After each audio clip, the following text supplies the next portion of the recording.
Hello, hello, hello. Welcome to season 2 of TBI UNcovered. The Flapping Out allows traumatic brain injury survivors, those with brain injuries, brain conditions, the wheelchair community, caregivers, medical professionals, organizations, and anyone such with brain injuries to share their stories and bring tips and resources to those impacted. On today's episode, I have Sarah, and she's from London, England. And so I'm going to bring her in. She's going to share her story and introduce herself and all those good things. So bring her in now. Hi, Sarah. Hiya. Hi, thanks for having me. How's it going? Good, thank Thank you for you. joining. I'm so excited. I love you. I love English accents. I love English accents. I love it. I love it. I Oh, do. I want to come there one day. I really do. oh, you definitely should, yeah. Yeah. How's the weather over there? Pardon? How's the weather? Um, it's not great at the moment. It has been okay. We've had quite a lot of nice weather recently. Like it's been Mhm. nice and sunny and quite warm, but today it's not very nice. Yeah, It's been raining. yeah, it's raining out here too. So I'm in the U.S. in Okay. Missouri, so it's raining out here, and so it's Oh, cloudy, but it's all right. We're bringing the sunshine. So I want you to start off by introducing yourself and saying where you're from and tell your story. yeah, sure. Um, so I'm Sarah and I'm from the UK. Um, I sort of live in the Midlands area, um, but I've also spent a lot of time down south in Bristol as well. So Mhm. yeah, um, and I had a traumatic brain injury last June, um, You said following a June. You said June. yeah last June. Yeah, What day in June? it was the 30th of June. The 30th of June. Okay, my accident was June 1st, so that's only Oh, really? June. Mm-hmm. Yeah. Yeah, so I had it on the 30th of June last year. It was That's during a horse riding accident. Mhm. I was out riding with my friend, and my horse unfortunately spooked, got scared by something, Mhm. and bolted with me. Mhm. And unfortunately, I got thrown and kind of dragged a little bit as well. So um, my head took pretty much all of the impact, unfortunately, and I sustained my brain injury. So yeah, Wow. So did you like fall off, or like you said it bolted, so like it went fast. So did you yeah. like fall off? Let it go horses like lift up, like did it like raise its like legs up, or like I guess legs, whatever you would call it, did it lift up, raise up, or and then you fell off back? Um, I think he just kind of sort of bolted, like sort of ran off. Yeah. But I think he might have stumbled a bit, like tripped on something maybe, and Mhm. I got unseated by that maybe. I think Gotcha. it's such a blur, the actual time is, I don't even remember exactly Mhm. of what happened completely, but ended up getting thrown and then dragged. Um, Oh, that's goodness gracious. Now, what was your life pre traumatic brain injury? yeah, I mean, I was very active. I mean, I've always been doing horse riding. Mhm. So yeah, and then I used to play quite a lot of sport. I used to play hockey and a little bit of netball as well. Okay. Um, and I was I just started doing veterinary medicine. Um, so yeah, I was doing quite a lot of the time before that. Yeah. Okay. Um, so when that happened, were you conscious or like? Because you said you don't remember much, but like when you woke up, did you have a hospital? How long were you in the hospital? So I was well when I was I was unconscious for most of the Right. time. Mhm. Um, I mean, I don't really have memory from it, but like obviously Okay. this is all I've been told. Um, Mhm. but yeah, I was unconscious for most of it. So basically, I was like slightly conscious at times. and obviously was taken to hospital. But they actually put me in the paramedic. Well, the doctor came out to me with the paramedics, and put me in an induced coma before they even took me to the hospital. Oh wow! So because I think they were just quite worried, and thought that it was. They obviously thought it's best to do that. Yeah. So, and then I was taken to the hospital, and underwent like scans and everything, and they found out exactly and then was in intensive care for about a month. I stayed asleep in the coma for about 3 weeks, and then once I was awake and able to leave intensive care, I moved on to sort of a rehabilitation ward, and I was there for a good, well, sort of few months, until I was a bit more, getting a bit better, and then moved to a hospital from there, and was then there for the next sort of 3 months. So in total, I was in hospital for about 6 months, I'd say, just under that. Yeah. So were you able to like walk immediately, or did it like was like a process that you had to like relearn how to walk and talk and stuff? Yeah, it was very much a process of having to relearn how to do all of that. I had quite intense physiotherapy and speech and language therapy as well.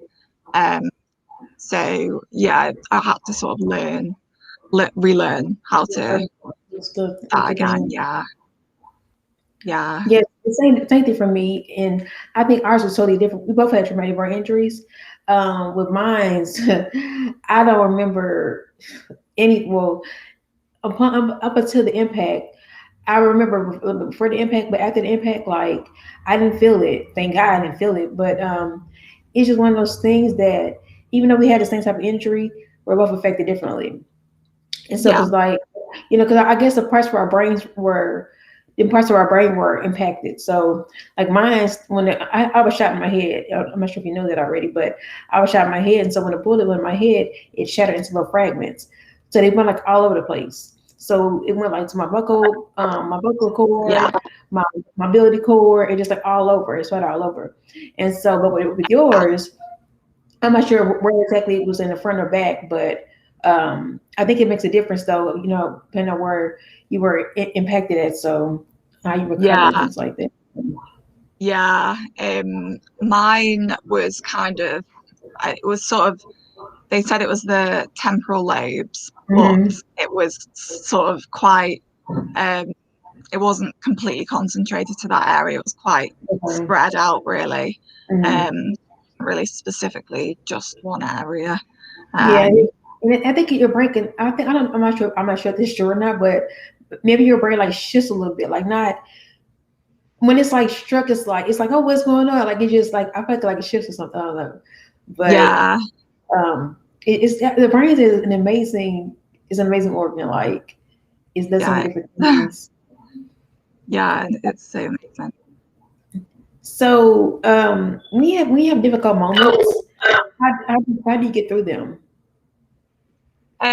I'd say, I mean, I obviously have like my friends and family who have been so good and supportive, which has been super helpful.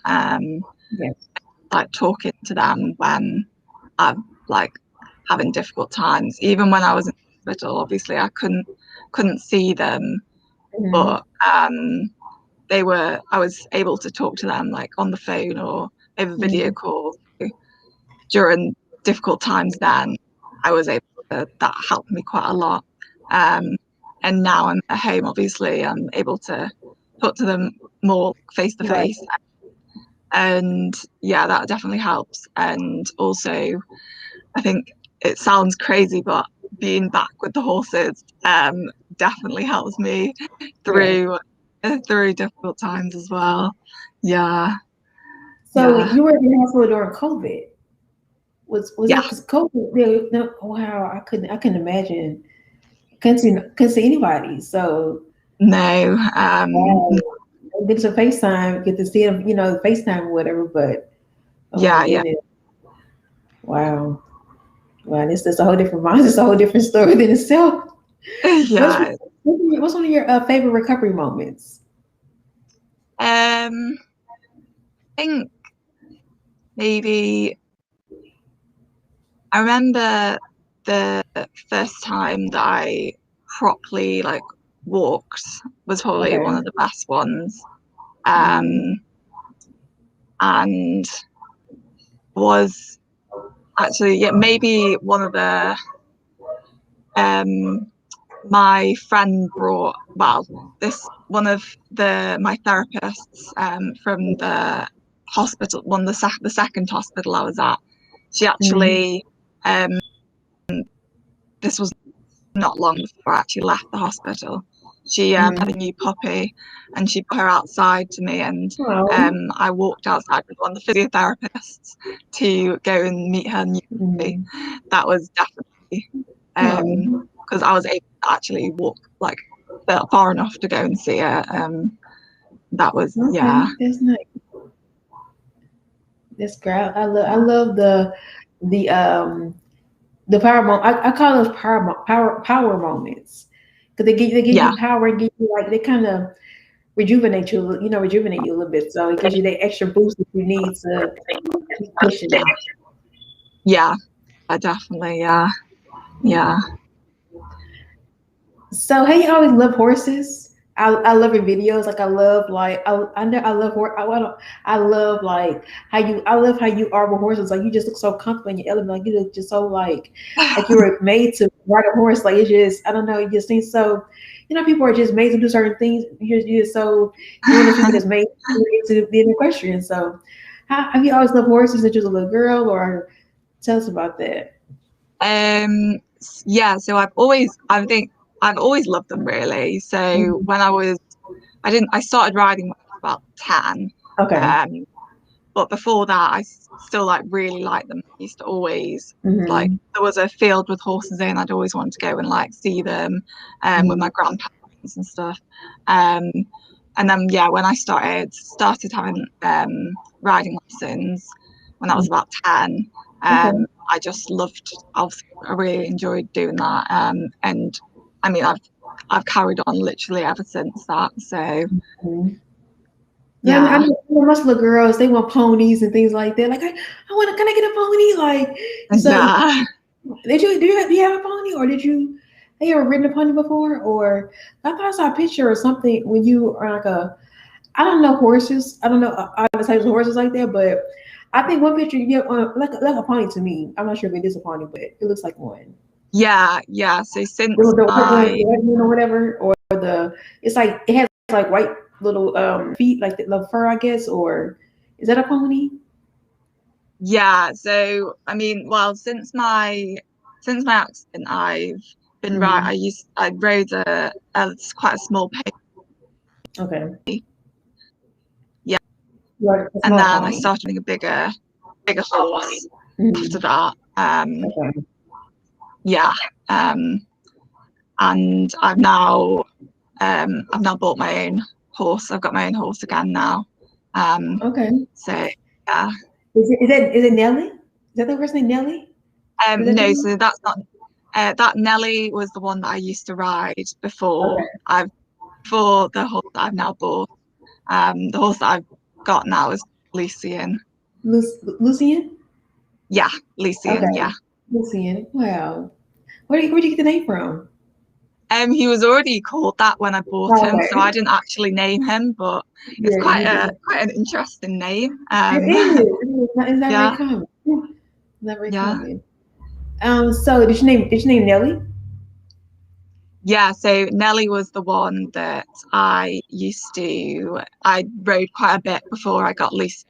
So yeah, she was really super, really like safe and gentle. She helped me like get my confidence back a lot. And that's the brown horse, so I remember correctly. Yeah, That is the brown horse. Yeah, that's the brown horse. Okay. So I know for some people when they get hurt, they don't want anything to do with whatever happened with. They don't want to. If it was associated with it, they don't want nothing to do with it. But for you, you're the opposite. So like I'm like this. She got a back on the horse. Like I don't care. So not saying you didn't care, but you let that stop you. You still continue on with it because you love it that much. So where does that passion come from? Is it because you always love horses, or what gets you to keep going like that? Like yeah, I think because obviously I've loved it for so long, and like it's basically is my favorite thing. To not really imagine what I like what do to fill that gap almost. So yeah.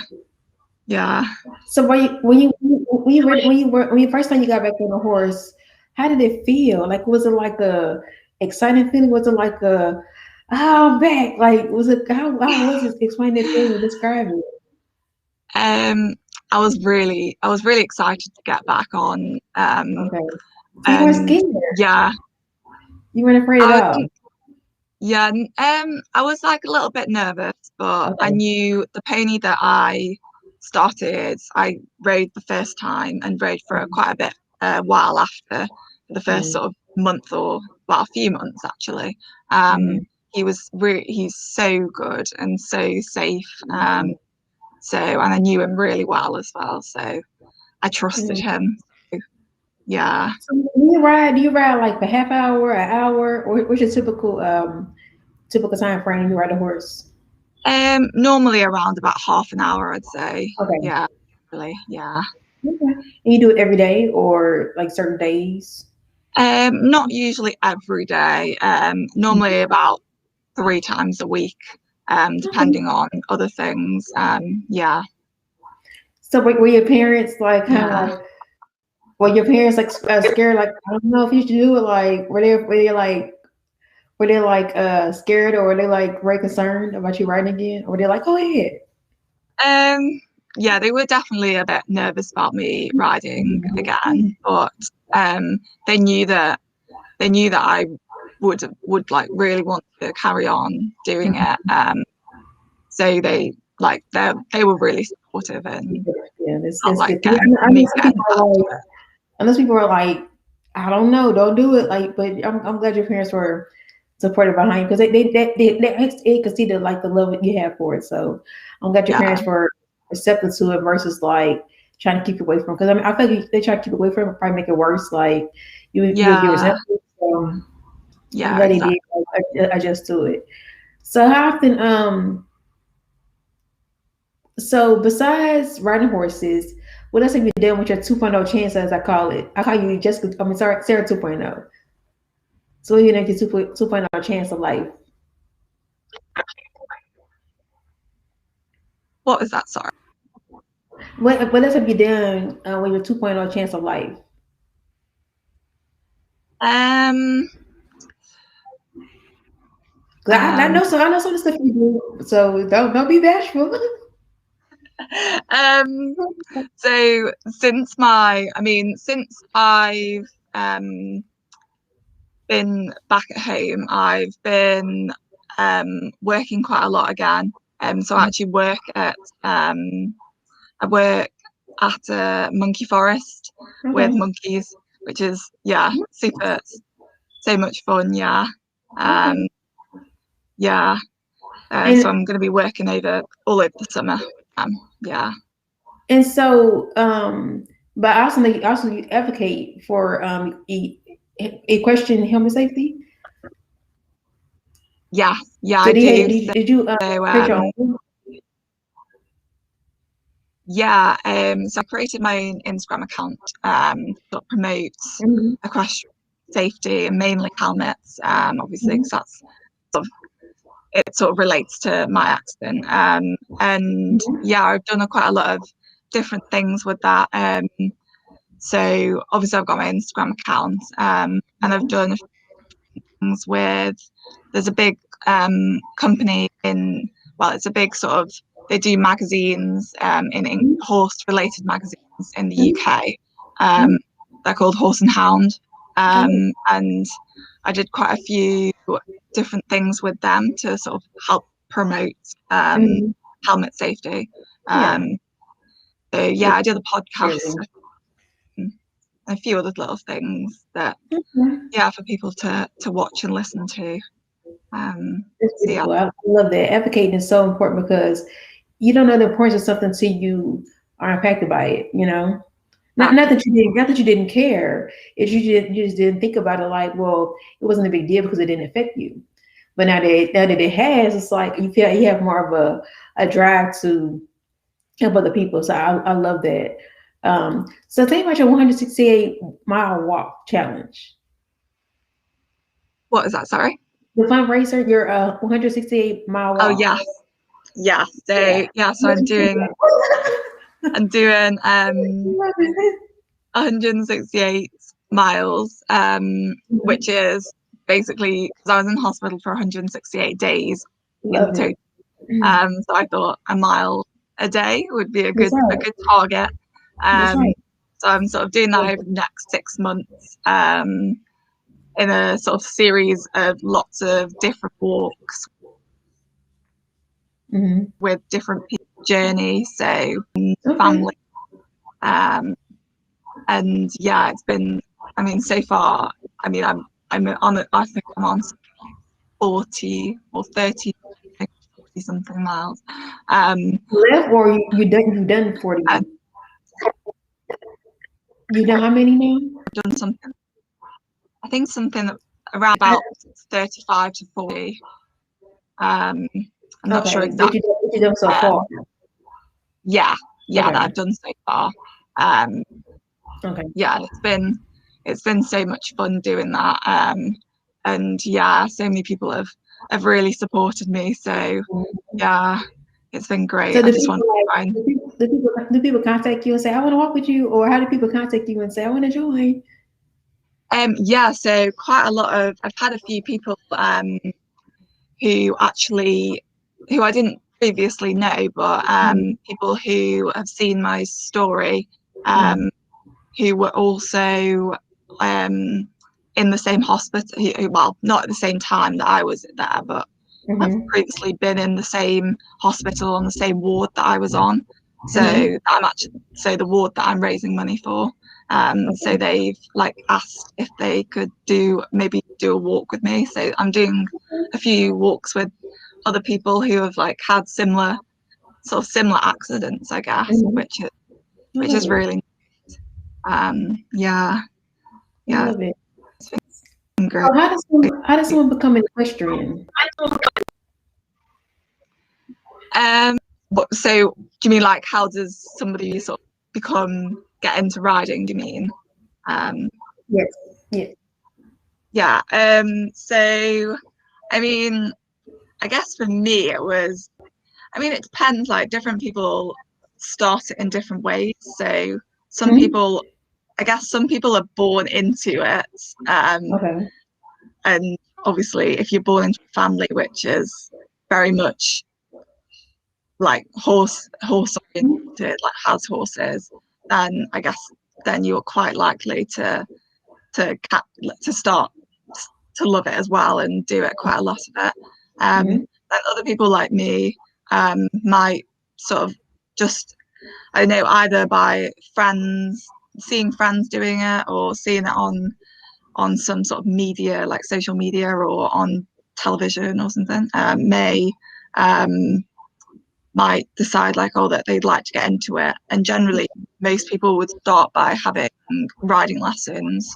That's how I started. And I'd say it probably is one of the best ways to do it, because it's a good safe environment to start when you're a beginner, I guess, when you don't really know anything about riding. And then and then obviously once you progress and get more with it and better at it, then a lot of people would then go on to either buying their horse maybe, or sharing. Yeah, quite a few people do that. So, what do you want others to know about wearing helmets? Like, how the importance of helmet safety during riding? Because I know I'm sure there's some people that don't wear helmets during horse riding. I'm sure there are people like that. But what's the importance behind, besides having a brain job? What's the importance of wearing a helmet to advocate for it further? I think it's just obviously. I think it's just that at the end of the day, it's a safe. It's kind of like it's just a safety equipment. So for example, it's similar to being in a car and not having a seatbelt on or anything like that. And yeah, like it's not like an uncomfortable thing. So I think they're cute. helmets Actually, are so well designed nowadays. They're very like fashionable. They're very fashionable. I love the little strap underneath it. Yeah, you can get like really nice ones, and they've designed nowadays they're so well designed so that they have like ventilation, and compared to say like 20 years ago when they were nothing like what they are today, and yeah, it can just they literally can save your life in so many ways, and yeah, and I think a lot of people, I'd say the majority of people, if they're like properly riding, so are going out on a ride, do generally wear them. But it's more say if you don't have a helmet on and you might just get on your horse to sit on them, to not actually ride, but you just sit on them without a helmet. Yeah, things like that. And the issues I think with that is that obviously horse still could get scared by something. So a bird could fly out of a hedge and scare the horse, and have the same accident to what I had, by just sitting on them. They're just the animals at the end of the day. Like they've got a mind of their own. So yeah, you don't know what they're going to do. Even if it's a horse that you've had for years, trust them. You have to just still take all the precautions, because it's not worth not wearing at the end of the day. I definitely agree with you about that. So what else do you want to accomplish? I think, well, obviously I'm gonna carry on with all the helmet safety stuff, and carry on trying to promote all that, and then I hope that equestrian wise, I'll with horses, because now I've got my own horse, I'm gonna hopefully be doing quite a lot with him, and because he's quite a young horse, so I'm hopefully gonna sort of train him and get him doing more, and maybe in the future I'll be able to go out to competitions with him and do more. So that'll be super good. And I'm hopefully going to be, once the job that I'm doing at the moment is just a seasonal job over the summer, and then after I finish that, I'm hoping I'll get a full-time job, because by then I'll probably feel a bit more. I'll have a bit more. I'll recovered enough to work a bit more. And yeah, so hopefully by then I'll be ready to get into doing time work and just live my life. That's right. So one more question. So what would you tell someone who's been through what you've been through, and what can help them overcome and get past their injury, or get past, and well, I'm gonna rephrase that. So what would you tell someone who had a similar injury to yours, and once is kind of apprehensive about going back to doing something that they love to doing, but they're like, I don't know if I want to, I should. What would you tell them? I'd say that if you love it so much, then you definitely obviously should do. And with everything in life, there's always a risk. Yeah, So it is. It's true. so with, for example, if you had an injury like mine, but Mhm. it happened by driving a car, then you're most likely going to get back in the car and Yeah, drive, because that's true. most like a lot of people can't will drive for everything really, Yeah. and then and like say if the injury was by just walking across the road and you just managed, and say you got hit by a car or something, like you, you can't go like your whole life. So I think literally accidents can happen by pretty much Absolutely. anything. So I think you just got to you I mean, you take all the precautions for Mhm. whatever you're doing Yeah. and live life like sensibly, but unless you're going to live a really sheltered life, I think Mhm. gotta just you gotta just live it. Get And out there. Get out there again. yeah, exactly, there's going to be risks to everything, so Yeah. as long as you're being sensible with it, then Yeah. that's the best thing to do, I'd say. Yeah, I, yeah, I agree. Well, I've enjoyed this interview. It's been so fun. I've learned quite a few things yeah, I that think I you didn't did. know before. And I think you're very encouraging, very inspiring. And I just thank you for just taking your time out to interview with me. I love sharing unique stories. I thought your story was very unique. I never met anyone who got had an equestrian accident, so that's very unique to me. So I appreciate you taking the time out, like I said, and talking with me and sharing your story with my audience, and just just bringing more awareness because it's needed. So I appreciate Yeah, that time and thank you. that's okay. Thanks for Make sure having me. follow Sarah on Instagram at brain injury underscore and underscore me. And yes, it's short support and encourage her and root her on and just let her know that she's an inspiration. So I thank y'all for tuning in. It's TBI Uncovered signing out. Bye. Sarah, you can hold on for a second. I'm gonna talk to you, whatever. But see y'all later. Thank you for tuning in.